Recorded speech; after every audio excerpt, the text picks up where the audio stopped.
الحمد لله الذي لم يزل عالما قديرا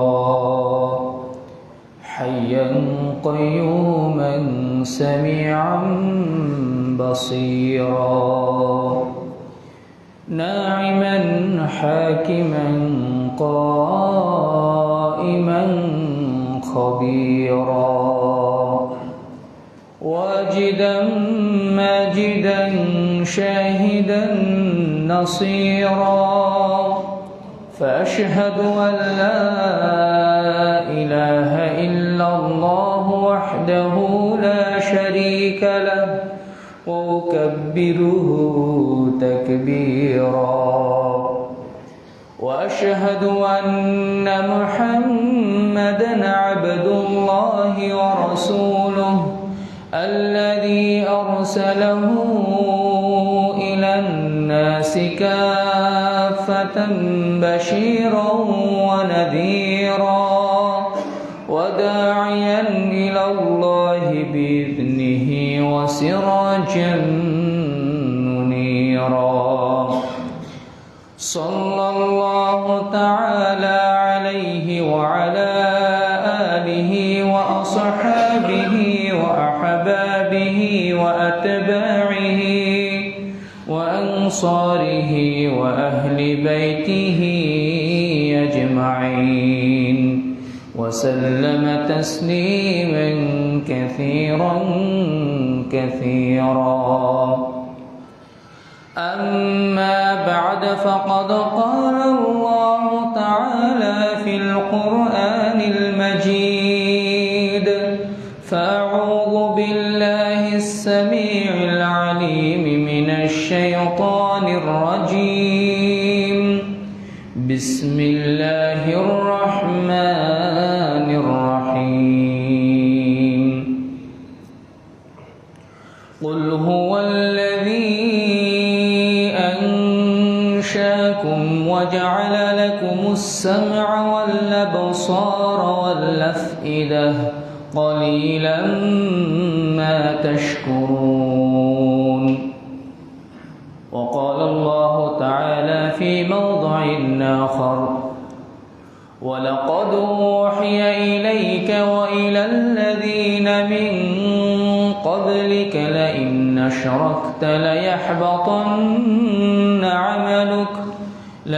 أشركت ليحبطن عملك ولتكونن من الخاسرين بل الله فاعبد وكن من الشاكرين وقال النبي الأمين صلى الله عليه وسلم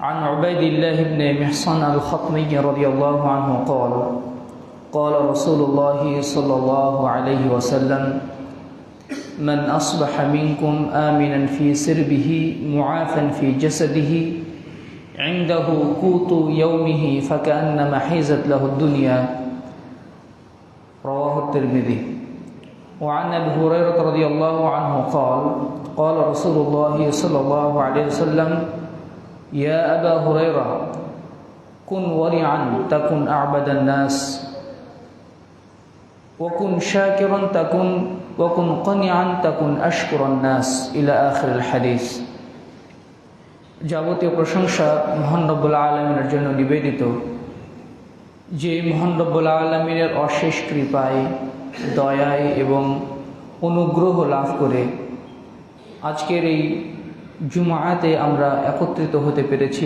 সমবেত হতে পেরেছি সেই মহান আল্লাহ পাকের শুকরিয়া আদায় করছি অন্তঃস্থল থেকে আলহামদুলিল্লাহ দরুদ ও সালাম বর্ষিত হোক সেই মহান রাসূলের প্রতি যিনি মানব জাতির জন্য নিয়ামত হিসাবে আবির্ভূত হয়েছিলেন আল্লাহ তাকে প্রেরণ করেছিলেন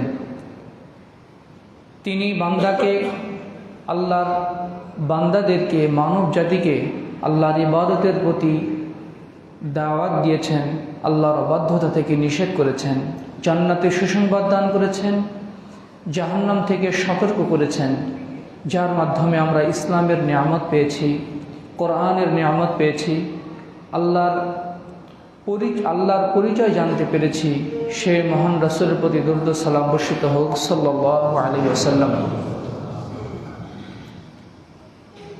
সম্মানিত মুসলিমবৃন্দ, সম্মানিতা মা ও ভগ্নীগণ, আজকের খুতবাতে আলোচনার বিষয় হচ্ছে কাইফা তাকুনু আবদান শাকুরা, কিভাবে আল্লাহর কৃতজ্ঞ বান্দা হবেন। আল্লাহ তাআলার শুকরগুজার বান্দা হওয়া কিভাবে হওয়া যায় সেই সম্পর্কে আমরা আজকের খুতবাতে কিছু কথা তুলে ধরার চেষ্টা করব। ওয়া মা তাওফীকি ইল্লা বিল্লাহ, আলাইহি তাওয়াক্কালতু ওয়া ইলাইহি উনীব। রব্বি ইশরাহ লি সাদরি ওয়া ইয়াসসির লি আমরি ওয়াহলুল উকদাতাম মিন লিসানি ইয়াফকাহু কওলি। اللهم انفعني بما علمتني وعلمني ما ينفعني وزدني علما والحمد لله على كل حال وأعوذ بالله من حال أهل النار. اللهم اجعلنا من الذين آمنوا وعملوا الصالحات وتواصوا بالحق وتواصوا بالصبر آمين يا رب العالمين. সম্মানিত মুসলিমবৃন্দ, সম্মানিতা মা ও ভগ্নীগণ, মহান আল্লাহ তাআলা যতগুলো নাম ধারণ করেছেন, তার যতগুলো সিফাতি নাম আছে, গুণাবলী রয়েছে, তার মধ্যে অন্যতম হচ্ছে আশ-শাকুর, শাকিরুন আলিম, শাকুরুন হালিম। আল্লাহ তাআলা নিজের নাম ধারণ করেছেন শাকির, শাকুর মানে মহাকৃতজ্ঞ ভাজন, মানে যিনি কৃতজ্ঞতা লাভের সর্বোচ্চ অধিকারী, তিনি হচ্ছেন রব্বুল আলামিন। এই দুনিয়াতে আল্লাহর শুকরিয়া আদায় করা একটি ইবাদত, অন্তরের ইবাদত, এটা জিহ্বার ইবাদত, এটা অঙ্গ প্রত্যঙ্গের ইবাদত। ঈমানের মূল ভিত্তি প্রতিষ্ঠিত আছে শুকরিয়ার উপরে। শুকুর শব্দটা আরবি শব্দ, এর বাংলা প্রতিশব্দ হচ্ছে কৃতজ্ঞতা প্রকাশ করা, প্রশংসা করা। এই কৃতজ্ঞতা প্রকাশ, শুকরিয়া আদায় শুধু মুখের মাধ্যমে হয় না, যেটা আমরা অনেকেই ধারণা করে থাকি। আলহামদুলিল্লাহ, শুকরিয়া আদায় করলাম আল্লাহ। এই শুকরিয়া পূর্ণাঙ্গ শুকরিয়া নয়। শুকুরের তিনটা শর্ত আছে, তিনটা রুকুন আছে। ইমাম ইবনে কাইয়্যিম রাহিমাহুল্লাহ মাদারিজুস সালিকিন আলোচনা করেছেন। ইমাম নাসির আস-সাদি, আব্দুর রহমান নাসির আস-সাদি রাহিমাহুল্লাহ আল-কওলুস সাদীদ ফি মাকাসিদ তাওহীদে আলোচনা করেছেন যে শুকরিয়ার শর্ত রুকুন হচ্ছে তিনটি। একটি হচ্ছে আল-ই'তিরাফু বিল কলবি, অন্তরের মাধ্যমে আল্লাহর নিয়ামতের শুকরিয়া, আল্লাহর নিয়ামতকে স্বীকার করা। দুই, ওয়াত তাহাদ্দুসু বিল লিসান, জিহ্বার মাধ্যমে ওই নিয়ামতের শুকরিয়া করা, আলহামদুলিল্লাহ বলা অথবা আল্লাহর নিয়ামতের প্রকাশ ঘটানো। আর তিন নম্বর হচ্ছে ওয়াল আমালু বিল জাওয়ারিহ, অঙ্গ প্রত্যঙ্গের মাধ্যমে আমল করা, আমল করার মাধ্যমে শুকরিয়া আদায় করা। এই তিনটি রুকুন সমন্বিত না হলে, এই তিনটি রুকুন কারো ভিতরে একত্রিত না হওয়া পর্যন্ত তিনি আল্লাহর শুকরগুজার বান্দা নন, তিনি প্রকৃত অর্থে আল্লাহ তাআলার কৃতজ্ঞ বান্দা নন। ইমাম ইবনে কাইয়্যিম রাহিমাহুল্লাহর একটা কিতাব আছে, প্রসিদ্ধ কিতাব, উদ্দাতুস সাবিরিন ওয়া যাখিরাতুশ শাকিরিন। এই কিতাবে তিনি বলছেন যে ব্যক্তি শুধু মুখের মাধ্যমে শুকরিয়া আদায় করে, তার উপমা হচ্ছে ওই ব্যক্তির মতো যার একটা সুন্দর পোশাক আছে, পোশাকটাকে খুবই আদর করে, সেটা নেড়ে চেড়ে দেখে, বুকের সাথে মানে লাগায়, কিন্তু কোনো দিন গায়ে দেয় না। রোদ বাদলের দিনে হোক, শীতের দিনে হোক, অথবা যে কোনো সময় হোক, কাপড়টাকে সে খুবই ভালোবাসে, কাপড়টা সে নেড়ে চেড়ে দেখে, কিন্তু কখনোই সে কাপড়টা গায়ে দেয় না। এই লোকটা যেমন শুধু কাপড়কে ভালোই বেসেছে, কিন্তু ওই কাপড়ের মাধ্যমে কখনো উপকৃত হতে পারেনি। যে ব্যক্তি শুধু মুখের মাধ্যমে শুকরিয়া দেবে, আলহামদুলিল্লাহ আল্লাহ আমাকে এটা দিছে, আলহামদুলিল্লাহ আল্লাহ আমাকে এটা করতে দিছে, শুধু মুখের মাধ্যমে শুকরিয়া আদায় করে, আমলের মাধ্যমে শুকরিয়া আদায় করে না, ওই বান্দার উপমা হচ্ছে ওই রকম। সে শুকরিয়ার মাধ্যমে যে উপকার হাসিল করা, ওটা সে পায় না। শুকরিয়ার দুটি ভাগ আছে, দুই প্রকার। একটা হচ্ছে শুকরুল্লাহ, আল্লাহর শুকরিয়া আদায় করা, আর হচ্ছে শুকরুন নাস, মানুষের শুকরিয়া আদায় করা। আল্লাহর প্রতি কৃতজ্ঞ হওয়া প্রথমে, তারপর হচ্ছে মানুষের প্রতি কৃতজ্ঞ হওয়া। আনিশকুরলি ওয়ালি ওয়ালিদাইক, হে বান্দারা তোমরা আগে আমার শুকরিয়া আদায় করো, আমার কৃতজ্ঞ হও, তারপর তোমার পিতামাতার প্রতি তোমরা কৃতজ্ঞ হও। আল্লাহর প্রতি কৃতজ্ঞ যারা মানুষের প্রতি কৃতজ্ঞ হতে পারে না, তারা আল্লাহর প্রতিও কৃতজ্ঞ হতে পারে না। মাল্লাম ইয়াশকুরিন নাস লাম ইয়াশকুরিল্লাহ। আল্লাহ রাসূল বলছেন, যে ব্যক্তি মানুষের শুকরিয়া আদায় করতে পারে না, মানুষের প্রতি কৃতজ্ঞ থাকতে পারে না, ওই ব্যক্তি আল্লাহর প্রতিও কৃতজ্ঞ থাকতে পারে না। এই শুকরিয়ার মাওয়াদিউ শুকরি অর্থাৎ ক্ষেত্র আছে তিনটি। এক নম্বর হচ্ছে শুকরুল্লাহ তাআলা আলা জালবিল মানফাআহ, আল্লাহ তাআলার কাছ থেকে কোনো নিয়ামত পাওয়ার পরে আল্লাহর শুকরিয়া আদায় করা। শুকরুল্লাহ তাআলা আলা দাফি'ন নিকাম, আল্লাহ তাআলার পক্ষ থেকে কোনো শাস্তি থেকে, কোনো বিপদ থেকে বিরত থাকলে, আল্লাহ তাআলা কোনো বিপদ থেকে তাকে রক্ষা করলে শুকরিয়া আদায় করা। আর তিন নম্বর হচ্ছে আশ-শুকরু ইনদাল মাসাইব, বিপদ আপদে আল্লাহর শুকরিয়া আদায় করা। আল্লাযীনা ইযা আসাবাতহুম মুসিবা, যখন তাদের উপরে কোনো মুসিবত আসে, ক্বালু ইন্না লিল্লাহি ওয়া ইন্না ইলাইহি রাজিউন, তারা বলে আমরা আল্লাহর জন্যই এবং আল্লাহর দিকে আমরা ফিরে যাব। এই মর্মে একটা হাদিসও আছে, যেটা আমরা পরে উল্লেখ করার চেষ্টা করবো ইনশাআল্লাহ। এবার আসুন যে আল্লাহ তাআলার কৃতজ্ঞ বান্দা যদি না হওয়া যায়, আল্লাহ তাআলার শাস্তি পেতে হয়। কারণ আল্লাহর প্রতি কৃতজ্ঞ হওয়া আল্লাহ তাআলারই নির্দেশ। নবী রাসূলদেরকে নির্দেশ দিয়েছেন, মানুষকে তিনি নির্দেশ দিয়েছেন, ফাযকুরুনি আযকুরুকুম, তোমরা আমাকে স্মরণ করো, আমিও তোমাদেরকে স্মরণ করব। ওয়াশকুরুলি, আমার শুকরিয়া আদায় করো। ওয়ালা তাকফুরুন, এবং আমার কখনোই অকৃতজ্ঞ হইও না। আল্লাহ তাআলা তার রাসূলকে উদ্দেশ্য করে বলেছেন সূরা জুমারের মধ্যে, وَلَقَدْ أُوحِيَ إِلَيْكَ وَإِلَى الَّذِينَ مِن قَبْلِكَ لَئِنْ أَشْرَكْتَ لَيَحْبَطَنَّ عَمَلُكَ وَلَتَكُونَنَّ مِنَ الْخَاسِرِينَ।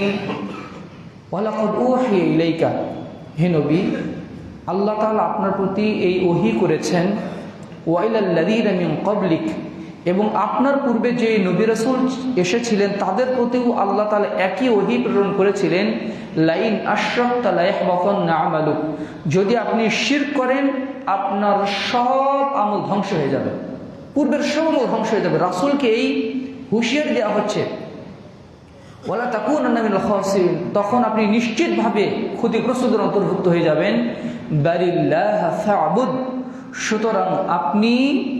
সুতরাং আপনি আল্লাহর কৃতজ্ঞ হন। বালিল্লাহ ফা'বুদ, আল্লাহর ইবাদত করুন। ওয়া কুন মিনাশ শাকিরিন, এবং আল্লাহর শুকরগুজার বান্দা হয়ে যান, আল্লাহর শুকরগুজার বান্দা হয়ে যান। এই জন্য শুকরিয়া আদায় করা এটা আল্লাহ তাআলার নির্দেশ, সেটা অন্তরের স্বীকৃতির মাধ্যমে। আল্লাহ রাসূল হুদাইবিয়ার যুদ্ধ থেকে ফেরার সময় সাহাবায়ে কেরাম বলছেন, একদিন খুবই বৃষ্টি হলো। বৃষ্টি হওয়ার পরের দিন সকালবেলা আল্লাহ রাসূল আমাদেরকে নিয়ে ফজরের সালাত আদায় করলেন। সালাত আদায় করার পরে তিনি আমাদেরকে বললেন, তোমরা কি জানো আল্লাহ তাআলা কি বলেছেন? হে আল্লাহ রাসূল, আপনি জানেন, আল্লাহ আপনি জানেন যে কি বলেছেন?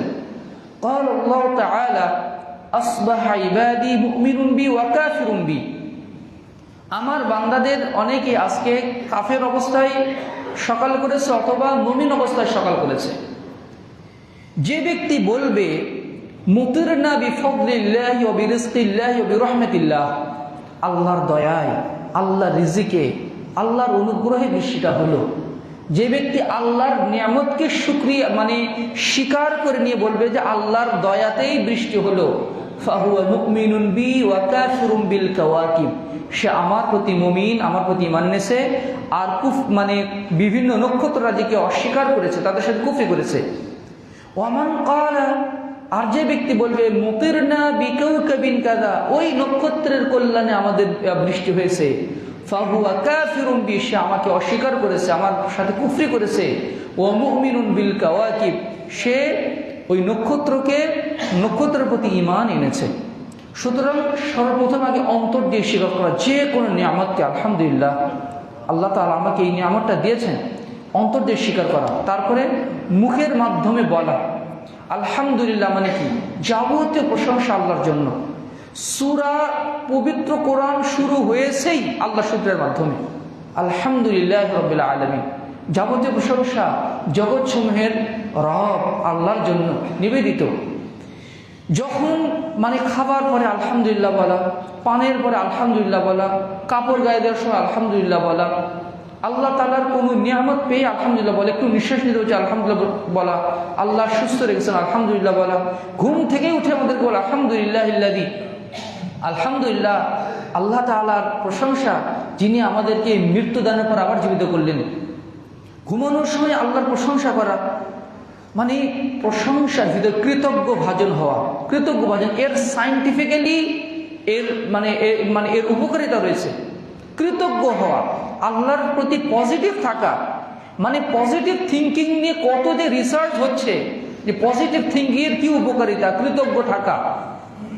ইহুদি খ্রিস্টানরাও বলে সৃষ্টিকর্তার প্রতি কৃতজ্ঞ থাকলে কত কত উপকার, অথচ ইসলাম কিন্তু এটা আমাদেরকে শিক্ষা দিয়েছে সুখে দুঃখে সর্ব অবস্থায়। ইন আসাবাতু সাররাউ সাবরা ফাকানা খায়রান লাহু ওয়া ইন আসাবাতু দাররাউ, যখন তাদের উপরে কোনো বিপদ স্পর্শ করে তখন সে বলে আলহামদুলিল্লাহ, আল্লাহ তাআলার ধৈর্য ধারণ করলাম, আল্লাহ তাআলা কোনো কল্যাণ দিয়েছেন, এই বিপদটা তার জন্য কল্যাণকর হয়ে যায়। এই জন্য সর্ব অবস্থায় আল্লাহ পজিটিভ থিঙ্কিং, অর্থাৎ আল্লাহর প্রতি পজিটিভ থাকা। আল্লাহ তাআলা যেই অবস্থানে রেখেছেন আলহামদুলিল্লাহ, আলহামদুলিল্লাহ। কেমন আছেন ভাই? আলহামদুলিল্লাহ। খারাপ থাকলো না ভাই, কিভাবে দিন চলে না চলে না, যদি খারাপও থাকা হয়, খুবই অসুস্থ, তখন বলতে হয় আলহামদুলিল্লাহ আলা কুল্লি হাল, সকল অবস্থায় আল্লাহর প্রশংসা।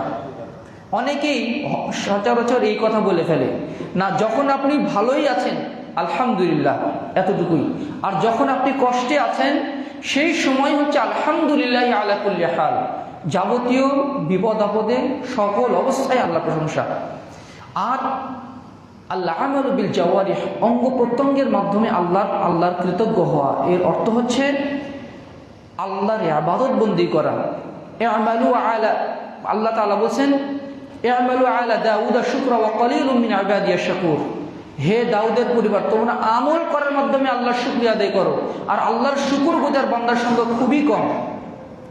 একদিন এক লোক দোয়া করছে, আল্লাহ আমাকে অল্প সংখ্যক মানুষের অন্তর্ভুক্ত করুন, আল্লাহ আমাকে অল্প সংখ্যক মানুষের অন্তর্ভুক্ত করুন। ওমর রাদিয়াল্লাহু আনহু বলেন, আচ্ছা এর মানে কি, তুমি অল্প সংখ্যক মানুষের অন্তর্ভুক্ত হতে চাচ্ছ কেন? তখন সে বলছে, আপনি কি কোরআনে পড়েননি আল্লাহ তাআলা বলছেন ওয়া কালিলুম মিন ইবাদিয়াশ শাকুর, আল্লাহ তাআলার শুকরগুজার বান্দার সংখ্যা খুবই কম, আল্লাহ যেন আমাকে ওই অল্প সংখ্যক মানুষের অন্তর্ভুক্ত করেন। তখন ওমর রাদিয়াল্লাহু আনহু বলছেন, লোকটা কতই না বুদ্ধিমান, সুবহানাল্লাহ বিহামদিহি। এবার আসুন আল্লাহ তাআলার শুকরিয়া আদায় করার উপায় কি, আমরা 15টি উপায় বলবো খুবই সংক্ষেপে। প্রথম উপায় হচ্ছে আল মুহাফাযাতু আলাল আহকামিল মাফরুযা ওয়াল ওয়াজিবা, আল্লাহ তাআলার বিধানকৃত যে ওয়াজিব এবং ফরজ বিধিবিধান আছে এগুলোর প্রতি যত্নশীল হওয়ার মাধ্যমে আল্লাহর শুকরিয়া আদায় করা। এটা হচ্ছে প্রথম। ঈমান আনার পরে মানুষের প্রতি আবশ্যক হয়ে যায় সে আমল করবে। 5 ওয়াক্ত সালাত আল্লাহর শুকরিয়া আদায় করার একদম উপর লেভেলের, আপার লেভেলের একটি মাধ্যম। যে ব্যক্তি 5 ওয়াক্ত সালাত আদায় করে না, সে যদি সারা দিন আলহামদুলিল্লাহ জপে তবুও সে শুকরগুজার বান্দা নন। আল্লাহ তাআলার শুকরিয়া আদায় করার জন্য আল্লাহর ইবাদত করতে হয়। ইবনু উমাইর বলছেন, একদিন আমি মা আয়েশা সিদ্দিক রাদিয়াল্লাহু আনহার কাছে গেলাম। ইবনু হিব্বানে হাদিসটি বর্ণিত হয়েছে, 620 নম্বর হাদিস। আমাকে এমন একটা আমলের কথা বলুন, আখবিরিনা বিআজাবি শাইইন রাআইতুহু মিন রাসূলিল্লাহি সাল্লাল্লাহু আলাইহি ওয়াসাল্লাম, হে আয়েশা আমাকে এমন একটা আশ্চর্য আমলের কথা বলুন যেটা রাসূলের ভিতরে দেখে আপনি অবাক হয়ে গেছেন, এমন একটা আমলের কথা বলুন।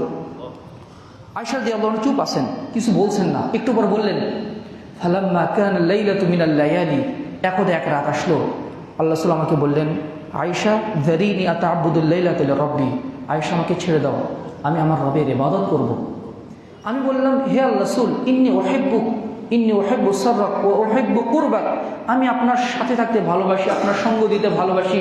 আল্লাহ রাসূল আমার কোনো কথার পাত্তাই দিলেন না। তিনি উঠে চলে গেলেন, ওযু করলেন এবং সালাতে দাঁড়িয়ে গেলেন। সালাতে দাঁড়িয়েই ফাবাকা ফালাম ইয়াজাল ইয়াবকি, কাঁদতেই আছেন তো কাঁদতে আছেন, অনবরত কাঁদতে আছেন। হাত্তা বাল্লা লিহয়াহু, চোখের পানিতে তার দাড়ি ভিজে গেল। একটু কান্না থেমে গেল, আবার কাঁদতেই আছেন তো কাঁদতে আছেন। ফালাম ইয়াজাল ইয়াবকি হাত্তা বাল্লা সুদরাহু, তার বুকটা চোখের পানিতে ভিজে গেল।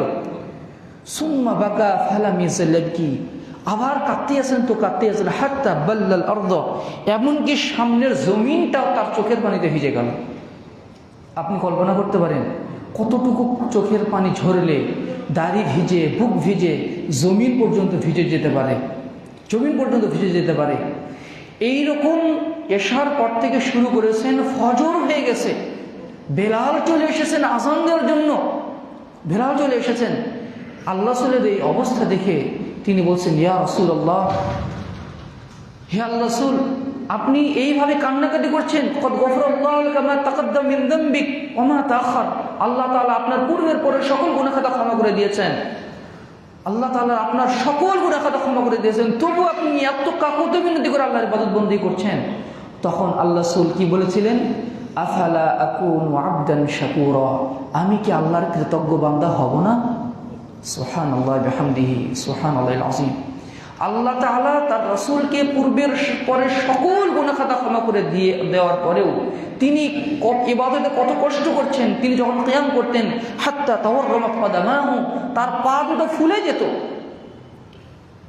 বাসে লম্বা জার্নি করার পরে দেখবেন যে পা ফুলে যায়, পা ফুলে যায়, দীর্ঘক্ষণ দাঁড়িয়ে থাকলে পা ফুলে যায়। আল্লাহ রাসূল এত দীর্ঘ কিয়াম করতেন, পা ফুলে যেত।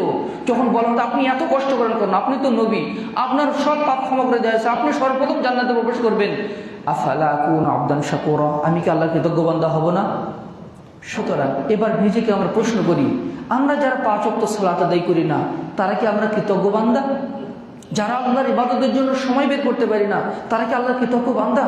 আল্লাহর এই নিয়ামত, আকাশ বাতাসে এই সূর্য চন্দ্র, এই আলো বাতাসের নিয়ামত পেয়ে নিয়ামতের মধ্যে হাবুডুবু খাচ্ছি, এই নিয়ামত পড়ার পরেও যারা আল্লাহর আনুগত্য করে না, তাদের যে অকৃতজ্ঞ, বরং কৃতজ্ঞ তারা। যারা কৃতজ্ঞতা প্রকাশ করে না তারা অকৃতজ্ঞ, আর যারা যিনি নিয়ামত দাতা তার বিরোধিতা করে তারা যে কৃতজ্ঞ, এরা বেশি খারাপ। আমাদের অবস্থা যেন সেই পর্যায়ে চলে গেছে, আমরা অকৃতজ্ঞ তো দূরের কথা, আমরা কৃতজ্ঞ হয়ে গেছি। আল্লাহ তাআলা আমাদের হেফাজত করুন। 2 নম্বর উপায় হচ্ছে আল্লাহর কৃতজ্ঞ বান্দা হওয়ার, তাকওয়াল্লাহ, আল্লাহ ভীতি। আল্লাহ ভীতি ফিস সিররি ওয়াল আলানিয়া, গোপন এবং প্রকাশ্যে। আমি আপনি কতটুকু ভালো মানুষ, এটা যদি আমি যাচাই করতে যাই, তাহলে আমি যেন দেখি আমি গোপনে আমি ভালো কিনা। সবার অন্তরালে যদি আমি নিজেকে ভালো রাখতে পারি, আমার চোখকে হেফাজত করতে পারি, আমার জবানকে হেফাজত করতে পারি, আমার হাত অঙ্গ প্রত্যঙ্গকে হেফাজত করতে পারি, তাহলে বোঝা যাবে আমি ভালো মানুষ। আর যদি এমনটা হয় বাহ্যিকতায় আমার খুব সুন্দর আচরণ, সুন্দর, কিন্তু মানুষের অন্তরালে আমার আচরণ খারাপ, তাহলে আমি আল্লাহর ভয়ে ভীত নই। আল্লাহ তাআলা বলছেন সূরা আল ইমরান মধ্যে, ওয়ালাকাদ নাসরাকুমুল্লাহু বিবাদরিন ওয়া আনতুম আদিল্লাহ ফাত্তাকুল্লাহা লাআল্লাকুম তাশকুরুন। আল্লাহ তাআলা বলছেন, ওয়ালাকাদ নাসরাকুমুল্লাহু বিবাদরিন ওয়া আনতুম আদিল্লাহ, বদরের যুদ্ধের কথা স্মরণ করো। আল্লাহ তাআলা হাজার হাজার ফেরেশতা পাঠিয়ে তোমাদেরকে সাহায্য করেছিলেন, সাহায্য করেছিলেন। আল্লাহ তাআলা কেন সাহায্য করেছিলেন? ওয়ান্তুম আদিল্লাহ, তোমরা ছিলে হীনবল, দুর্বল ছিলে। ফাত্তাকুল্লাহ, তোমরা আল্লাহকে ভয় করো। লাআল্লাকুম তাশকুরুন, তাহলে তোমরা কৃতজ্ঞ বান্দা হতে পারবে। যারা আল্লাহকে ভয় করে, আল্লাহর অবাধ্যতার ভয় করে, আল্লাহর কোনো বিধান লঙ্ঘন হওয়ার ভয় করে, আল্লাহর কোনো ইবাদতে ত্রুটি হয়ে যাওয়ার ভয় করে, আল্লাহর শাস্তির ভয় করে, কবর আযাবের ভয় করে, জান্নাতের আকাঙ্ক্ষা পোষণ করে, তারা হচ্ছে আল্লাহর ভয় ভীত মানুষ। প্রকাশ্য এবং গোপন যার সমান, সে হচ্ছে আল্লাহর ভয় ভীত। যে বাহ্যিকভাবে দিনের কথা বলছে, মাশাআল্লাহ, এমন দিনের ব্যাপারে তার আগ্রহ, দাওয়াতের ব্যাপারে তার কি অনুভূতি, দেখলে মনে হয় দিনের জন্য সে পাগল পারা, কিন্তু যখন সে নিরালায় যায়, তখন ওই কথাগুলো যেটা মানুষের সামনে সে বলতো, সে তার ভিতরে অন্তরে নেই, অথবা তার বাস্তবায়ন নেই ভিতরে। এটার নাম পরহেজগারিতা নয়। মানুষের সামনে মাশাআল্লাহ দৃষ্টি অবনত করছি, কিন্তু যখন নির্জনে যাচ্ছে তখন দৃষ্টি অবনত করতে পারছি না। আমি গোপনে গোপনে কত পাপ করে ফেলছি। এটার নাম পরহেজগারিতা নয়। যারা পরহেজগার হয় তারা হচ্ছে শুকরগুজার বান্দা। 3 নম্বর হচ্ছে আল ইজতিনাবু মিনাজ যুনুবি ওয়াল মাআসি, পাপ কাজ থেকে বিরত থাকা। পাপ কাজ থেকে বিরত থাকা হচ্ছে শুকরিয়া। শুকরিয়া আদায়ের 2টা পার্ট আছে। একটা হচ্ছে ফি'লুত তাআত, আল্লাহ তাআলার আনুগত্য করা, ওয়া তারকুল মাআসি, এবং পাপ বর্জন করা। এই যে আল্লাহ তাআলা চোখের নিয়ামত দিয়েছেন, এই চোখ দিয়ে যদি আমি হালাল জিনিস দেখি তাহলে এটা চোখের নিয়ামতের শুকরিয়া। আর যদি এই চোখ দিয়ে যদি হারাম কিছু দেখি তাহলে চোখের অকৃতজ্ঞতা। এই চোখ আল্লাহর দেয়া আমানত, এই হাত আল্লাহর দেয়া আমানত, এই জবান আল্লাহর দেয়া আমানত, এই কান আল্লাহর দেয়া আমানত। এই কান দিয়ে যদি আমি গীবত শুনি, এই কান দিয়ে যদি আমি মিউজিক শুনি, তাহলে আমি কানের খেয়ানত করলাম, আল্লাহর অকৃতজ্ঞতা করেছি, আল্লাহর নিয়ামত পেয়েও অকৃতজ্ঞতা করেছি। আমি এই চোখ দিয়ে যদি হারাম জিনিস দেখি, আমি আল্লাহর নিয়ামতের অকৃতজ্ঞতা প্রকাশ করেছি, শুকরিয়া আদায় করতে পারিনি। এই পেট আল্লাহর দেয়া নিয়ামত, এই পেটে শুধু হালাল খাদ্যই ঢুকবে, হারাম খাদ্যের একটা দানাও যেন পেটে না ঢুকে, এটা হচ্ছে আল্লাহর কৃতজ্ঞতা। যাবতীয় পাপের কাজ থেকে নিজের অঙ্গ প্রত্যঙ্গকে বিরত রাখাই হচ্ছে শুকরিয়া। শুকরিয়া। আল্লাহ তাআলা আমাদেরকে যে সময় দান করেন, এইটা আল্লাহর নিয়ামত। এই দেহের প্রতি ফোঁটা রক্ত আল্লাহর দেয়া পবিত্র আমানত, এটা আল্লাহ তাআলার নিয়ামত। এটা ব্যয় হবে শুধু আল্লাহর আনুগত্যেই, মানুষের কল্পিত কোনো মতবাদ প্রতিষ্ঠার জন্য নয়। মানুষ হেসে খেলে জীবন দিয়ে দিচ্ছে গণতন্ত্রের জন্য, মানুষ হেসে খেলে জীবন দিয়ে দিচ্ছে দুনিয়াবী স্বার্থের জন্য, মানুষ হেসে খেলে জীবন দিয়ে দিচ্ছে দুনিয়াবী বিজাতীয় মতবাদ প্রতিষ্ঠার জন্য। এই জীবন যিনি দান করেছেন, এই জীবন উৎসর্গিত হবে কেবল তার বিধান বাস্তবায়নের জন্য, তার বিধান বাস্তবায়নের জন্য। এই জন্য অঙ্গ প্রত্যঙ্গকে বিশ্বরাল হাফি রাহিমাহুল্লাহকে বলা হয়েছিল কৃতজ্ঞতা কাকে বলে। তিনি বলছেন যে আল্লাহর নিয়ামত পেয়েও অকৃতজ্ঞ না হওয়া, পাপের কাজে না করার নাম হচ্ছে কৃতজ্ঞতা। তুমি আল্লাহর নিয়ামত পেয়েছো, এর চেয়ে বড় অকৃতজ্ঞ আর কি হতে পারে? তুমি আল্লাহর নিয়ামত পেয়েছো, নিয়ামত পেয়ে আবার এই নিয়ামতকে তারই অবাধ্যতার কাজে ব্যয় করছো, এর চেয়ে বড় অকৃতজ্ঞতা আর কি হতে পারে? এর চেয়ে বড় কৃতজ্ঞতা আর কি হতে পারে? আপনি একটা লোককে আদর করে অথবা ভালোবেসে কিছু টাকা দিলেন, সে যেন ভালো কিছু খায়, সে আপনাকে মারার জন্য একটা ছুরি কিনেছে, রাইফেল কিনেছে, তাহলে এর চেয়ে বড় অকৃতজ্ঞতা আর কি হতে পারে? যারা নুন খেয়ে গুণ গায় না, যারা আল্লাহ তাআলা প্রত্যেক পরতে জীবনের প্রত্যেকটা স্টেপে নিঃশ্বাসে যারা আমরা আল্লাহর নিয়ামতের মুখাপেক্ষী, আর আমরা যারা আল্লাহর অবাধ্যতা করছি, তাহলে আল্লাহ তাআলার কৃতজ্ঞ বান্দা হতে পারিনি। তবে হ্যাঁ, এর এই না যে আমার মাধ্যমে কোনো পাপের কাজ হবে না, পাপের কাজ হয়ে যেতে পারে, শয়তানের প্ররোচনায় পড়ে সাথে সাথে যারা ফিরে আসতে হবে। এই জন্য আল্লাহ সকাল সন্ধ্যা বেশি বেশি তাওবা ইস্তেগফার পাঠ করতেন। সঙ্গে বলি 4 নম্বর হচ্ছে আল্লাহর প্রতি কৃতজ্ঞ বান্দা হওয়ার যিকরুল্লাহ তাআলা কাসীরা, বেশি বেশি আল্লাহর জিকির করা, বেশি বেশি আল্লাহর জিকির করা। আনা মা আবদি হাত্তা তাহাররাকাত বি শাফাতাহু, বান্দার দুইটা ঠোঁট যখন আমার জিকিরে নাড়াচাড়া করে, আমি তখন বান্দার সাথেই থাকি। ফাযকুরুনি আযকুরুকুম ওয়াশকুরুলি ওয়া লা তাকফুরুন, তোমরা আমাকে স্মরণ করো, আমিও তোমাকে স্মরণ করব, আর তোমরা আমার প্রতি কৃতজ্ঞ হও, অকৃতজ্ঞ হইও না। এই জন্য বেশি বেশি জিকির আজকার করা, আল্লাহ তাআলাকে স্মরণ করতে পারা, এটা একটা নিয়ামত। আল্লাহ তাআলার এত নিয়ামত পেয়েছে, আলহামদুলিল্লাহ যে জিকিরই আছে। আল্লাহ সাল্লাল্লাহু আলাইহি ওয়াসাল্লাম বলছেন, কেউ যদি 100 বার বলে আলহামদুলিল্লাহ, অন্তর থেকে 100 বার যদি আলহামদুলিল্লাহ বলে, তাহলে সে আল্লাহর পথে জিন পরিহিত, লাগাম পরিহিত 100টি ঘোড়া আল্লাহর পথে জিহাদের জন্য দান করে দেওয়ার নেকি পেয়ে যাবে। সুবহানাল্লাহ। ইবনে মাজার হাদিস হাসান সনদে বর্ণিত হয়েছে। সুতরাং আল্লাহ তাআলার প্রতি কৃতজ্ঞ হওয়া, আলহামদুলিল্লাহ জিকির আজকার, লা ইলাহা ইল্লাল্লাহ এটাও আল্লাহর শুকরিয়া, আল্লাহু আকবার এটাও আল্লাহর শুকরিয়া, সুবহানাল্লাহ এটাও আল্লাহর শুকরিয়া। আল্লাহর স্মরণ করার জন্য যে জিকিরই করা হয় সেটা হচ্ছে আল্লাহর শুকরিয়া। যারা যত বেশি জিকির করতে পারে আল্লাহ, তারা তত বেশি কৃতজ্ঞ বান্দা। 5 নম্বর হচ্ছে আল্লাহর শুকরিয়া আদায়ের জন্য আল কানাআহ, অল্পে তুষ্টি, আর রিদা বিমা কাসাবাল্লাহু লাক, আল্লাহ তাআলা আমার আপনার তাকদীরে যতটুকু বন্টন করেছেন তাতে সন্তুষ্ট থাকা। আল্লাহ সাল্লাল্লাহু আলাইহি সাল্লাম আবু হুরায়রা রাদিয়াল্লাহু আনহু বলছেন, ইয়া আবু হুরায়রা কুন ওয়ারিআন তাকুন আবাদান নাস, তুমি আল্লাহ ভীরু হও তাহলে সবচেয়ে বড় আবেদ হতে পারবে, সবচেয়ে বড় আবেদ হতে পারবে তুমি যদি আল্লাহ ভীরু হতে পারো। আর কুন কানিআন তাকুন আশকুরান নাস, তুমি অল্পে তুষ্ট থাকো তাহলে পৃথিবীর সবচেয়ে বড় শুকরগুজার বান্দা হতে পারবে। সুবহানাল্লাহ বিহামদিহি। আল্লাহ তাআলা যতটুকু বেতনের চাকরি দিয়েছেন আলহামদুলিল্লাহ, আল্লাহ তাআলা আমাকে যতটুকু যে অবস্থান রেখেছেন আলহামদুলিল্লাহ, আল্লাহ তাআলা আমাকে সামাজিক যে স্ট্যাটাস দিয়েছেন আলহামদুলিল্লাহ, আমি এতে সন্তুষ্ট।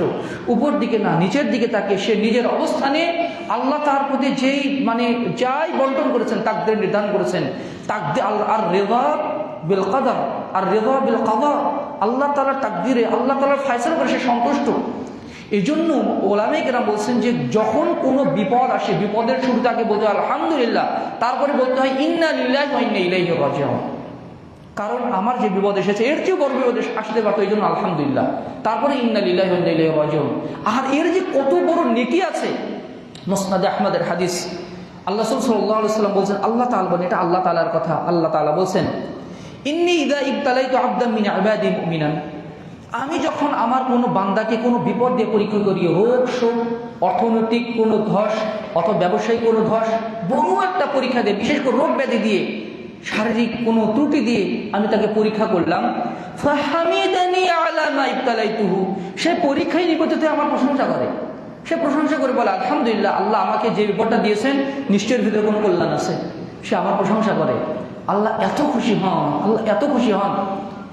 আল্লাহ তাআলা স্বয়ং বলছেন ফাইন্নাহু ইয়াকুমু মিন মাদিজিহি যালিকা কায়াউমিন ওয়ালাদাতহু উম্মুহু, সে রোগাক্রান্ত হয়ে হসপিটাল বেডে 1 মাস ধরে পড়েছিল, আশা আল্লাহ প্রতি সন্তুষ্ট যে আল্লাহ আমাকে যে রোগটা দিয়েছেন এর ভিতরে নিশ্চয়ই কোনো কল্যাণ আছে আলহামদুলিল্লাহ। তাহলে সে এমনভাবে সুস্থ জীবনে ফিরে আসে ওই দিনের মতো হয়ে যেই দিন তার মা তাকে প্রসব করেছিল, অর্থাৎ সদ্য ভূমিষ্ঠ শিশুর মতো সে নিষ্পাপ হয়ে যায়। কৃতজ্ঞতার পুরস্কার দেখেছেন? যে কোনো একটা বিপদে পড়ে বান্দা যদি বলতে পারে, অন্তর থেকে যদি স্বীকার করে নিতে পারে আলহামদুলিল্লাহ, আল্লাহ আমাকে যে বিপদটা দিয়েছেন নিশ্চয়ের ভিতরে কোনো কল্যাণ আছে। আল্লাহ স্বয়ং বলেছেন, রব্বুল আলামিন বলেছেন, আমাদের সৃষ্টিকর্তা বলেছেন, আমাদের রব বলেছেন, ওই বান্দা সদ্য ভূমিষ্ঠ শিশুর মতো নিষ্পাপ হয়ে যায়। সুবহানাল্লাহ বিহামদিহি, সুবহানাল্লাহিল আযীম। কৃতজ্ঞতা প্রকাশের 6 নাম্বার উপায় হচ্ছে আশ-শুকরু লিন-নি'মাতিল কালিলা, অল্প নিয়ামতের শুকরিয়া আদায় করা, অল্প নিয়ামতের শুকরিয়া আদায় করা। ভাত খাওয়ার পর আলহামদুলিল্লাহ বলা, পানি পান করার পর আলহামদুলিল্লাহ বলা, একটু ছায়া পেলে আলহামদুলিল্লাহ বলা, যে কোনো ছোট ছোট নিয়ামতের শুকরিয়া আদায় করা। রাসূল সাল্লাল্লাহু আলাইহি ওয়াসাল্লাম বলেছেন মান লাম ইয়াশকুরিল কালিল লাম ইয়াশকুরিল কাসীর, যে ব্যক্তি ছোট ছোট নিয়ামতের শুকরিয়া আদায় করতে পারে না, ওই ব্যক্তি বড় নিয়ামতের শুকরিয়া আদায় করতে পারে না, বড় নিয়ামতের শুকরিয়া আদায় করতে পারে না। আত-তাহাদ্দুসু বিনি'মাতিল্লাহি শুকরুন, আল্লাহ তাআলার নিয়ামতের কথা মুখ দিয়ে স্মরণ করাটাও শুকরিয়া, মুখ দিয়ে উচ্চারণ করাটাও শুকরিয়া। ওয়া তারকুহা কুফরুন, আর মুখ দিয়ে কৃতজ্ঞতা প্রকাশ না করা হচ্ছে কুফরি, অকৃতজ্ঞতা। এই জন্য ছোট ছোট নিয়ামতের কথা শুকরিয়া আদায় করা। আল্লাহ রাসূল একদিন ক্ষুধার্ত পেট নিয়ে দুপুরবেলা বের হয়েছেন, রাস্তায় ওমর রাদিয়াল্লাহু আনহুর সাথে দেখা, আবু বকর রাদিয়াল্লাহু আনহুর সাথে দেখা। এই বড় হাদিস সংখ্যায় বলছি, 3 জনের পেটেই ক্ষুধা, বাসায় কোনো খাবার কিছু নেই। এক সাহাবের বাড়িতে গেছেন, সালাম দিয়েছেন 3 বার, স্ত্রী বারবার সালাম শুনছেন কিন্তু উত্তর দিচ্ছেন না। পরে আল্লাহ রাসূল চলে যাবেন, তখন এসে বলছেন, হে আল্লাহ রাসূল, কিছু মনে করবেন না, আপনার দোয়াটা যেন বেশি বেশি পাই, সেই জন্য আমি সালামের উত্তর দিচ্ছিলাম না, আমরা বাড়িতেই আছি। এরপরে সাহাবী আসলেন, এসে আল্লাহ রাসূলের জন্য দুম্বা জবাই করলেন, গাছের খেজুর পাড়লেন।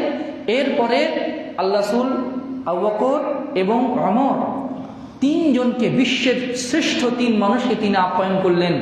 পেট ভরে খাওয়ার পরে তিনি আবু বকর এবং ওমরকে বললেন, হে আবু বকর, ওমর, জেনে রেখো এই নিয়ামত সম্পর্কেও কিয়ামতের দিন তোমাকে আমাকে জিজ্ঞাসা করা হবে। সুম্মা লাতুসআলুন্না ইয়াওমাইযিন আনিন নাঈম, সেই দিন তোমাদেরকে অবশ্যই প্রত্যেক নিয়ামত সম্পর্কে জিজ্ঞাসা করা হবে। সুবহানাল্লাহ বিহামদিহি, সুবহানাল্লাহিল আযীম। এই জন্য ছোট ছোট নিয়ামতের শুকরিয়া আদায় করতে যারা পারে তারা বড় নিয়ামতের শুকরিয়া আদায় করতে পারে। 7 নম্বর হচ্ছে শুকরিয়া আদায়ের জন্য সুজুদুশ শুকরি, শুকরিয়ার সাজদা করা। আল্লাহ রাসূল সাল্লাল্লাহু আলাইহি ওয়াসাল্লামের সাহাবী আবু বকর রাদিয়াল্লাহু আনহু বলেন, ইযা জাআ আমরু সুরুরিন আও বুশরা বিহি, আল্লাহ রাসূলকে যখন কোনো খুশির সংবাদ দেওয়া হতো, মানে তিনি খাররা সাজিদান শাকিরান লিল্লাহ, তিনি আল্লাহর শুকরিয়া আদায়ের জন্য সেজদায় পড়ে যেতেন। শুকরিয়ার সেজদার জন্য অজু শর্ত না, কেবলামুখী হওয়াও শর্ত না। কেউ যদি অজু করে কেবলামুখী হয়ে যায় সেটা মানে উত্তম, কিন্তু কেবলামুখী হওয়াও শর্ত না, অজু করার শর্ত না। আর একটা সেজদা, সাউ সেজদা দুইটা, আর শুকরিয়া আদায়ের সেজদা হচ্ছে একটা। যে কোনো একটা খুশি সংবাদ, আলহামদুলিল্লাহ ছেলে আমার মেডিকেলে চান্স পেয়েছে, ফার্সিতে চান্স পেয়েছে, আলহামদুলিল্লাহ ব্যবসা আমার এই প্রফিটটা হয়েছে, আলহামদুলিল্লাহ অপারেশন সাকসেসফুল হয়েছে, সাথে সাথে সেজদা। এটা হচ্ছে শুকরিয়া আদায়ের অন্যতম একটি মাধ্যম। 7 নম্বর হচ্ছে শুকরিয়া আদায়ের জন্য হালাল খাবার খাওয়া, হালাল ইনকাম করা। আল্লাহ তাআলার আপনার তাকদিরে যে ইনকাম লিখে রেখেছেন যে আপনি জীবনে 1 কোটি টাকা ইনকাম করবেন, আপনি হালাল পথে করেন আর হারাম পথে করেন, এর বেশি আপনি যেতে পারেন, এটা ক্রস করতে পারবেন না। আপনার জন্য তাকদির একদম লিমিটেড করে দেওয়া হয়েছে, এই 1 কোটি টাকা আপনি সারা জীবনে ইনকাম করবেন। আপনি যদি তাড়াহুড়া করে হারাম পথে যান, ওই 1 কোটি ক্রস করতে পারবেন না। আর যদি একটু ধৈর্য ধারণ করে, ওই 1 কোটি টাকাই আল্লাহ হালাল পন্থে আপনাকে দান করবেন। এই জন্য কখনোই বড়লোক হওয়ার জন্য, সম্পদশালী হওয়ার জন্য হারাম পন্থা, হারাম উপায় অবলম্বন করা উচিত নয়।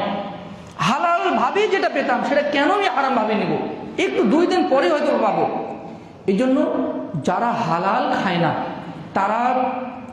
যারা হালাল খায় না তারা অকৃতজ্ঞ বান্দা, তাদের দেহ হারাম খাদ্যে পরিপুষ্ট হয়, আর এই অকৃতজ্ঞতার কারণে তারা জাহান্নামে পড়বে। তাদের শরীর জান্নাতের উপযুক্ত নয়। লা তাদখুল জান্নাতা জাসাদুন গুযিয়া বিল হারাম, ওই শরীর মানে জান্নাতে প্রবেশ করবে না যেই শরীর হারাম খাদ্যে পরিপুষ্ট হয়েছে। কিয়ামতের অন্যতম একটি লক্ষণ হচ্ছে লা ইউবালিল মারউ, মানুষ পরোয়া করবে না হালাল পথে ইনকাম করছে নাকি হালাল পথে ইনকাম করছি। হলেই হলো ভাই, হলেই হলো, মানে টাকা ইনকাম করতে হবে, এটা হালাল নাকি হারাম একটু যদি সন্দেহ থাকে, তবুও কোনো সমস্যা নেই না। এটা আল্লাহ তাআলার পক্ষ থেকে পরীক্ষা। যারা একটু হালাল একটু বাদ বিচার করে তারা কিন্তু বেশি পরীক্ষার সম্মুখীন হয়। এই জন্য হালাল ইনকামের চেষ্টা করতে হবে। এরপরে উপায় হচ্ছে 8 নম্বর হচ্ছে আল্লাহ তাআলার নিয়ামত নিয়ে শুকরিয়া আদায়, মানে আল্লাহর নিয়ামত নিয়ে চিন্তা ভাবনা করা। আল্লাহ তাআলা কত নিয়ামত দিয়েছেন, আল্লাহ তাআলা চোখের নিয়ামত দিয়েছেন, কানের নিয়ামত দিয়েছেন। এই কিডনি যদি বিকল হয়ে যায়, ডায়ালিসিস যারা করে, একবার কল্পনা করে দেখেন, আমার দেহের ভিতরে ওই ডায়ালিসিসের মেশিন, কোটি কোটি টাকার মেশিন আমার ভিতরে ফিট হয়ে আছে, কিডনি অটোমেটিক্যালি ডায়ালিসিস হচ্ছে। অথচ যাদের এই মানে কার্যক্রমটা ব্যাহত হয়েছে, কত টাকা খরচ করতে হয়। চোখের যদি সামান্য একটু সমস্যা হয়, এর যে কি নিয়ামত, যার চোখের দৃষ্টিহীন হয়ে গেছে, যার চোখের মানে নষ্ট হয়ে গেছে, সে বুঝতে পারে। এই যে মানে জবানের নিয়ামত, যারা প্যারালাইজড হয়ে গেছে তারা বুঝতে পারে, নড়াচড়া দিয়ে হাত যেখানে ইচ্ছা নড়াচড়া করতে পারছি, তারা বুঝতে পারে এটা কত বড় নিয়ামত। এক ব্যক্তি এসে মানে ইউনুস ইবনে উবাইদকে বলছেন, আমি খুব দরিদ্র মানুষ, আমি কি করব, আমার জন্য একটু পরামর্শ দেন। খুব দারিদ্রতা দিয়ে তো অভিযোগ করতে আসছে। তখন তিনি বলছেন, আচ্ছা তোমাকে যদি 10,000 দিরহাম দেওয়া হয়, তোমার চোখ দুটো উঠে নেওয়া হবে, রাজি? না, এটা কিভাবে হয়, মানে আমার চোখ না থাকলে কিভাবে দেখবো? আচ্ছা তোমার হাত দুটা নিয়ে যদি দেওয়া হয়, বলছে এটা কিভাবে সম্ভব, আমার হাত ছাড়া আমি কিভাবে চলবো? তাহলে তোমার দুটা পা, না, তাও রাজি না। তখন তিনি বলছেন, আমি তো দেখতে পাচ্ছি তোমার কাছে কোটি লক্ষ লক্ষ দিরহামের সম্পদ আল্লাহ তাআলা তোমার দেহের মধ্যেই দিয়েছেন, আর তুমি আল্লাহ বলছো যে তোমার কিছুই নাই। সুবহানাল্লাহ বিহামদিহি সুবহানাল্লাহিল আযীম। এই জন্য আল্লাহ তাআলার নিয়ামত নিয়ে দেখবেন আল্লাহ কত নিয়ামত দিয়েছেন। ওয়াইন তা'উদ্দু নি'মাতাল্লাহি লা তুহসুহা, আল্লাহর নিয়ামত যদি গণনা করা শুরু করে, কি কি নিয়ামত দিয়েছেন তোমরা গণনা করে জীবনে শেষ করতে পারবে না। সুপার কম্পিউটার সবগুলো লেগে দেন, আল্লাহ কত নিয়ামত দিয়েছেন শেষ করতে পারবেন না। আকাশ বাতাসে তাকিয়ে দেখুন, নিজের দেহের ভিতরে দেখুন, অফি আনফুসিকুম আফালা তুবসিরুন, নিজের ভিতরে কত নিয়ামত আছে দেখো না, দেখতে পাও না? আফালা তুবসিরুন, দেখতে পাও না তোমরা? আল্লাহ তাআলা তিরস্কার করে বলছেন আমাদেরকে। এই জন্য নিজের ভিতরে আল্লাহ তাআলা কত নিয়ামত দিয়েছেন এটা নিয়ে চিন্তা ভাবনা করতে হবে। 10 নম্বর হচ্ছে যারা নিচে আছে তাদের দিকে তাকাতে হবে।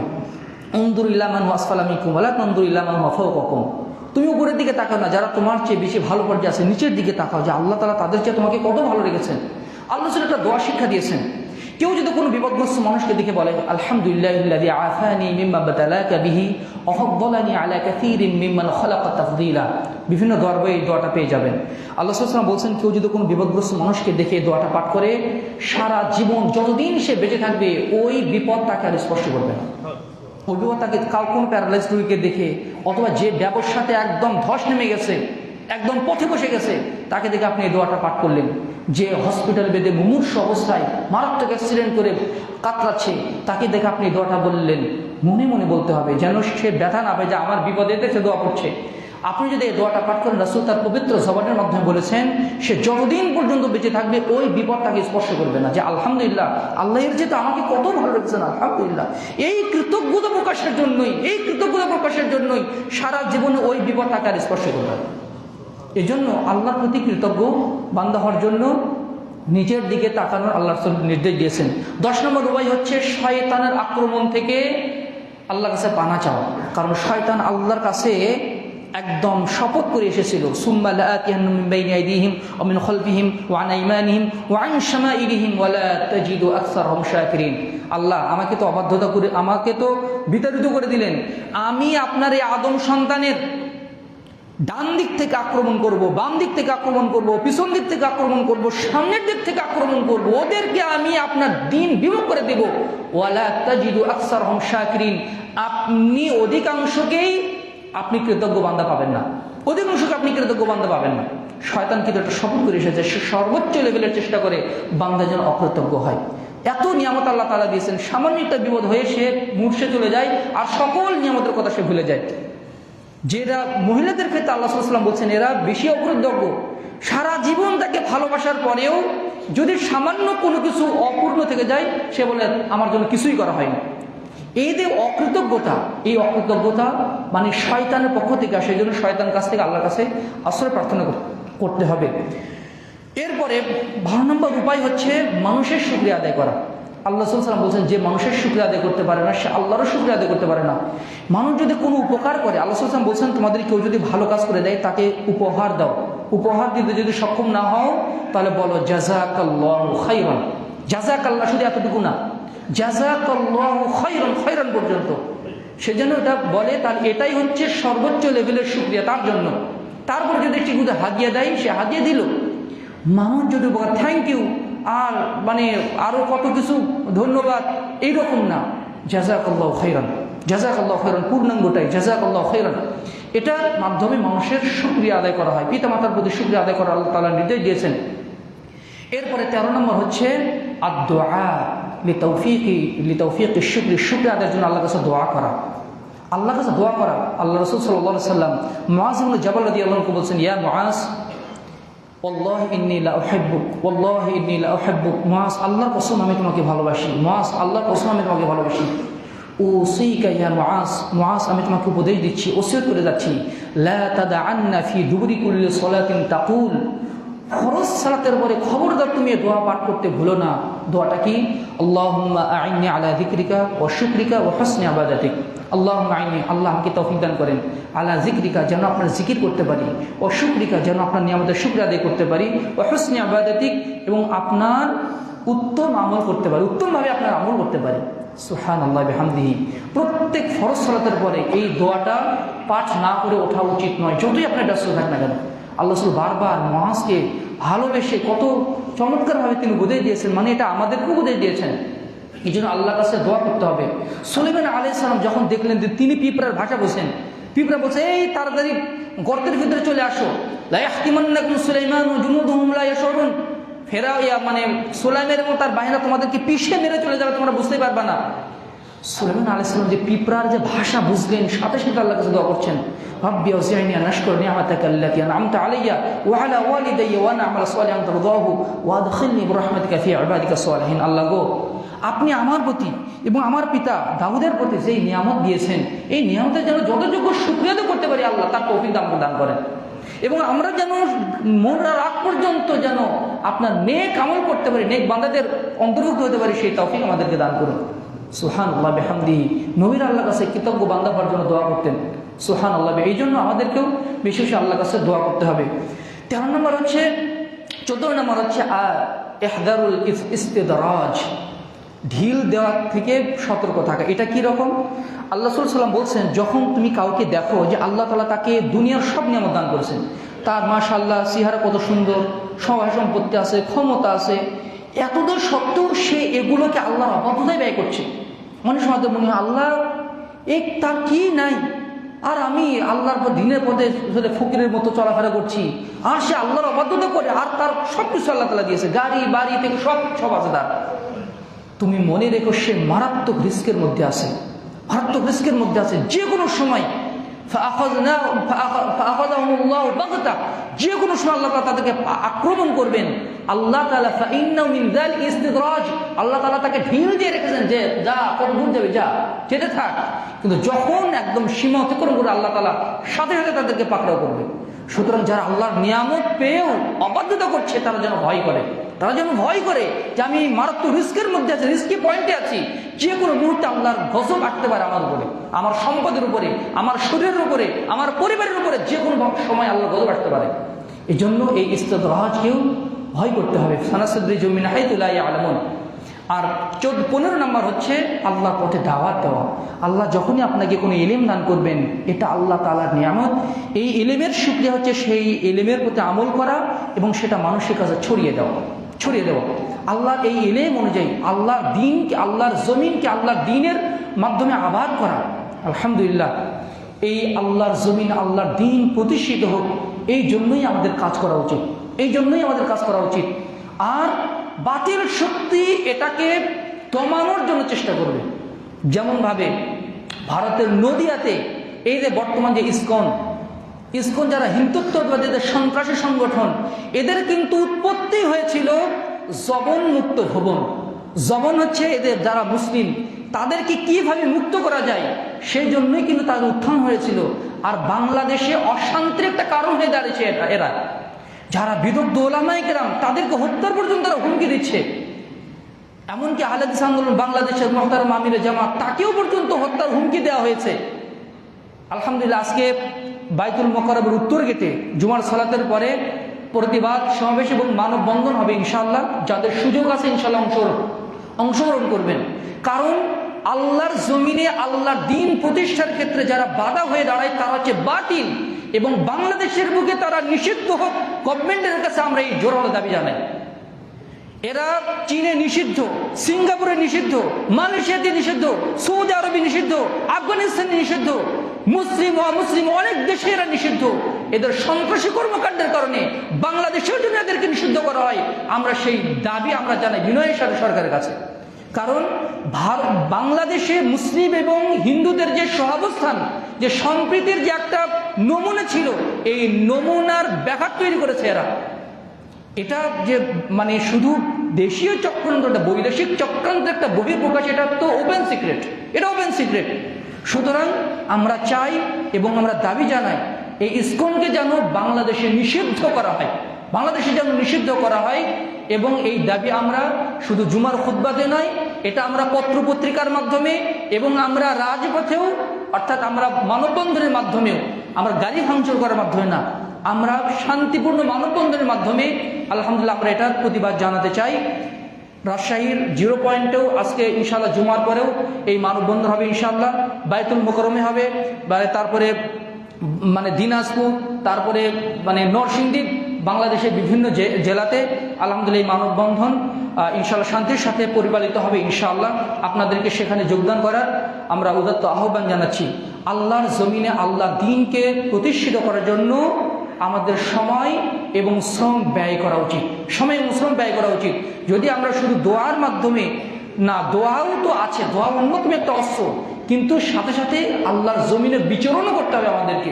আল্লাহর দ্বীন যদি প্রতিষ্ঠিত হয়, শুধু মুসলিমরা না, অমুসলিম পর্যন্ত নিরাপদ থাকবে, যা অসংখ্য নজির ইতিহাসে আছে। মুহাম্মদ বিন কাসিম মাত্র 3 বছরে যে ইতিহাস তৈরি করে গিয়েছিলেন ইসলাম প্রতিষ্ঠার মাধ্যমে, এই সিন্ধু প্রদেশে যে ন্যায় ইনসাফ প্রতিষ্ঠা করেছেন, যখন তাকে রাজধানীতে তলব করা হয়েছিল, হিন্দুরা তাকে দেবতা বলে প্রণাম করেছিল, এবং তারা নিজে রাস্তায় শুয়ে গিয়েছিল যেন মুহাম্মদ বিন কাসিম যেন এখান থেকে চলে না যায়। কারণ আমরা হিন্দুদের মাধ্যমে শাসিত হয়ে আমরা নির্যাতিত ছিলাম, কিন্তু মুসলিমদের মাধ্যমে শাসিত হয়ে আমরা শান্তিতে ছিলাম। এই ইতিহাস কিন্তু মুসলিমরা দেখিয়ে গেছে। এই ভারত উপমহাদেশ মুসলিমরা শাসন করেছে, কিন্তু তারা কিন্তু হত্যাকাণ্ড চালায়নি। যেভাবে বর্তমান সময়ে ভারতে হিন্দুত্ববাদী সংগঠনগুলো মানে সংখ্যালঘিষ্ঠ মুসলিমদের উপর অত্যাচার চালাচ্ছে, মুসলিমরা কিন্তু এটা করেনি, এই অকৃতজ্ঞতা করেনি। সুতরাং আসুন আমরা আল্লাহর জমিনে আল্লাহর দ্বীনকে প্রতিষ্ঠিত করার জন্য চেষ্টা করি। আল্লাহ তাআলা আমাদের সেই তৌফিক দান করুন। যারা আল্লাহর নিয়ামতের জন্য শুকরিয়া আদায় করবে, আল্লাহ তাআলা তাদেরকে তত বেশি দান করবেন। আল্লাহ তাআলা কোরআন অসংখ্য জায়গায় বলেছেন, কেউ যদি সুস্থতার নিয়ামতের শুকরিয়া আদায় করে আল্লাহ তাআলা বেশি সুস্থ দান করবেন। যে ব্যক্তি কোনো কিছু পেয়ে শুকরিয়া আদায় করবে আল্লাহ তাআলা তাকে তত বেশি দান করবেন। আর এর উত্তম উজরত তো আছেই। আর আল্লাহর পক্ষ থেকে ক্ষমা, আল্লাহর আযাব থেকে মুক্তি, কতই না পুরস্কার আল্লাহ ঘোষণা করেছেন শুকরগুজার বান্দার জন্য। সম্মানিত সুধীমণ্ডলী, আসুন আমরা আল্লাহর শুকরগুজার বান্দা হওয়ার চেষ্টা করি। 15টি পয়েন্ট করেছি। 1, আল্লাহ তাআলার ফরজ এবং ওয়াজিব বিধানের ব্যাপারে যত্নশীল থাকতে হবে। 2, প্রকাশ এবং গোপনে আল্লাহকে ভয় করতে হবে। 3, মানে পাপাচার থেকে বিরত থাকা। 4 নম্বর হচ্ছে আল্লাহ বেশি বেশি স্মরণ করা, জিকির করা। 5, অল্পে তুষ্ট থাকা। 6, অল্প অল্প নিয়ামতের শুকরিয়া আদায় করা। 7, শুকরিয়ার জন্য সেজদা দেওয়া। 8 নম্বর হচ্ছে আল্লাহ তাআলার নিয়ামতের জন্য হালাল ইনকাম করা এবং হালাল খাদ্য গ্রহণ করা। 9 নম্বর হচ্ছে আল্লাহর নিয়ামত নিয়ে চিন্তা ভাবনা করা। 10, যারা নিজের দিকে আছে তাদের দিকে তাকানো, উপর দিকে না তাকানো। 11, শয়তানের আক্রমণ থেকে, ওয়াসওয়াসা থেকে আল্লাহর কাছে পানা চাওয়া। 12, মানুষের শুকরিয়া আদায় করা। 13, আল্লাহ যে ঢিল দিয়ে রেখেছেন কাউকে সম্পদ দিয়ে, কাউকে নিয়ামত দিয়ে, এটাকে ভয় করা। না জানি আল্লাহ তাআলা কোনো একটা বিপদ আমাদেরকে দিয়ে দিতেন, সাহাবায়ে কেরামটা ভয় করতেন। কোনো কিছু প্রফিট আসলেই, দুনিয়াতে কোনো সুখ সম্পদ আসলে তারা ভয় পেতেন। না জানি এই নিয়ামতের মাধ্যমে আল্লাহ তাআলা কোন বিপদে আমাদেরকে ফেলেন, কোনো একটা পরীক্ষা নেন। 14 নম্বর হচ্ছে আল্লাহর কাছে বেশি বেশি দোয়া করা। এবং 15 নম্বর হচ্ছে আল্লাহর কাছে আল্লাহর দ্বীনের দাওয়াত বিশ্বব্যাপী ছড়িয়ে দেওয়া। আল্লাহ তাআলা আমাদেরকে এই উপায়গুলো অবলম্বনের মাধ্যমে আল্লাহর কৃতজ্ঞ বান্দা হওয়ার তৌফিক দান করুন। আর বাইতুল মুকাররমের দক্ষিণ গেটে জুমার পরেই